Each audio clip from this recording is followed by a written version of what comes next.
everybody, and welcome back to Insights with PT. This week, we're talking all about family matters, and it's your girl Tammy, and I'm here with Pastor T. All right, we're ready to dive in. Pastor T, you ready to dive in? I'm ready. Now, we obviously special shout out to PK, because this next question is about you and her together raising up your own children. So, what are some intentional ways you and PK have decided to train up your children in a time where social controversies have taken over? Yeah. The truth is that there are very few issues that matter to me, as far as our children are concerned. Number one is to, love and serve God. And number two is to be well behaved. And then your academics. Honestly, after those three, a lot of those other things, I just move on. I just move on.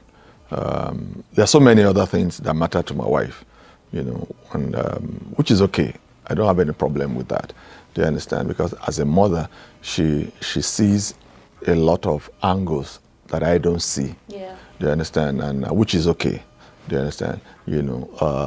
So one way or the other, God has helped us to be able to balance each other, in that area.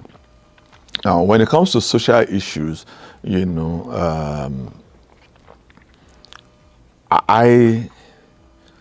I give them a benefit of doubt, hoping that they will choose what is right, And now that they are grown, we've had discussions, and they've told me of challenges they faced in college, and they chose the right things, and I didn't know, and I said, okay, so which means that we did a good job. Do you understand? And I said, okay, that's good. Also, when we decide on things in the family, it might be my wife's idea, but I'm usually the enforcer. I'm the one that brings it to the table. And so they always think that it's my idea. Do you understand? And there is a particular one that for a long time, I know they didn't like it, and they just didn't like it, and one of them in particular, took offense with the decision. So it was like a rule in the household, or? It has to do, because at a point they went to Nigeria, for school, and part of the decision, and also where they went first, which was to live with my dad and my stepmom, and they felt that we shouldn't have taken them to Djibouti from America and all that, which I get, but they thought it was my idea because it was my dad's place. But it was my wife's idea. They didn't know. So they forced it. So they didn't really like that, and they held it against me until a few years ago. I said, it was your mom's idea. And they were very disappointed. Oh. They just looked at her and said, really? Really? Yeah. I said, but Dad, I said, that's okay. That's what you do as a leader. They said, we took it out against you. I said, that's all right. That's all right. I said, it was your mom's idea. But that's okay. I believe that's what marriage is all about. That when a decision is made, you don't have to target somebody's decision. It is both your decision. Do you understand? The same thing in any organization. Like a church, we sit down. If I sit down with the pastors and ministers and we decide on something, I don't expect any pastor or minister to go out and say, it was pastor's decision.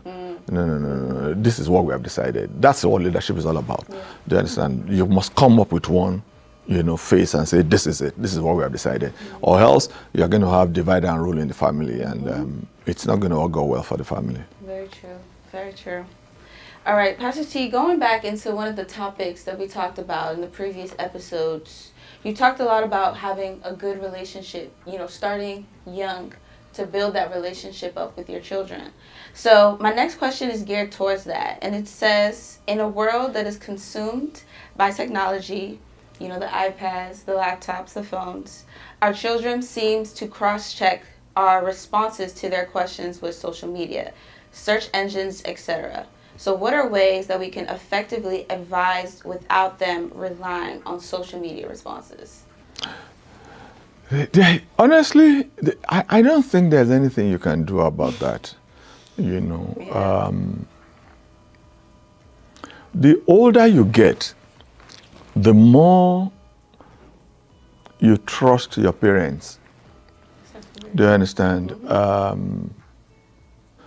You don't fully appreciate your dad, and I've said this before, until you are in your 50s as a man. Because when you're in your 50s as a man, you've seen a lot. You've not seen everything, no, but you've seen a lot. And that which you've seen is enough for you to say, wow, so my dad went through A lot. some of these things, Yeah. or even more, and I had no clue that he went through some of these things. And he still did what he had to do. Do you understand? So you begin to appreciate him more. Because now you're also being faced with those kind of challenges. You understand? Because you're getting older, you're being faced with those kind of challenges. You know, let me give you a good example. I used to look at my dad, you know, in those days that when he takes his medications, I'm saying, this man takes a lot of medications, my God. Yeah. You don't want to know how many I take now. I'm telling you, you know, multivitamin, this one, that, I say, whoa. All of a sudden, I found myself in his shoes. I say, wow. So this is how these things happen.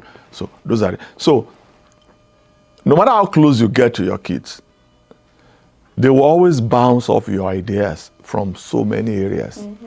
They will bounce it off from AI. They will bounce it off from social media. They will bounce it off from their friends. Do you understand? And they will do so many things.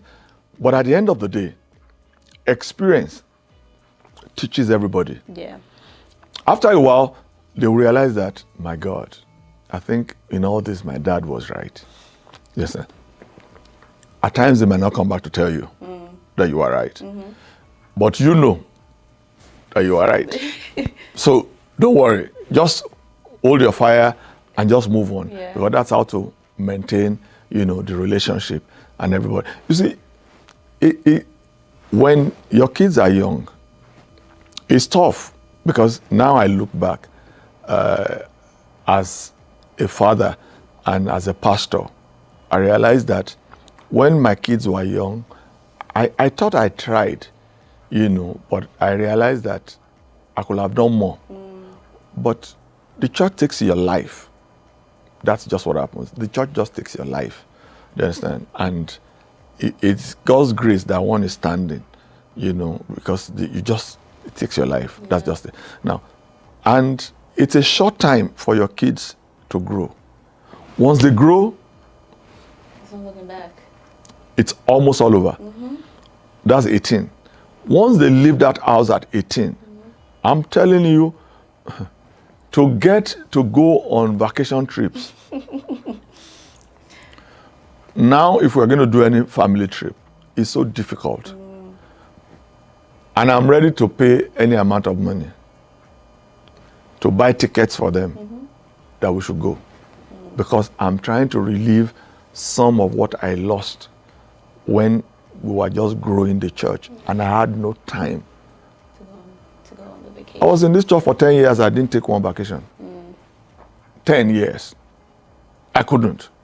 Because we were building. Do you understand? And in those times, the kids were growing. All of a sudden, by the time you look back, boom, you have adults in your hand. You say, whoa. Where did time go? Now they are working. So their schedule is not the same as yours. Their time off is not the same as yours. So to now get a family vacation that all of you will be free is so difficult now. So difficult. So what's the incentive? Thank God for God's blessing. I can now say, Tell me, don't worry, I'm going to buy your ticket. Don't worry, Timmy. They will now say, "Oh, okay, Dad, let me go and check if I can spare 4 days." Yeah. Just because you saw a pretty kettle. I know. But if I ask Temi, who is earning serious money to come and buy the ticket, they say, no, Oh, Dad, I'm I don't have time. I busy. don't have days. I don't have days of I can't go. So those are the things you have to now do to get the family together. To be together again. But you have to keep on working on it. Yeah. All right, everybody. It has been lovely. We've been a blessing, and I hope you all have been blessed at home. Once again, if you have any more questions or topics that you would love PT to answer, go ahead and send over those questions to insights@jesushousebaltimore.org. It's your girl Tammy once again. It's been a blessing, and I hope you all have been blessed. PT, and we'll catch you all next time. Peace.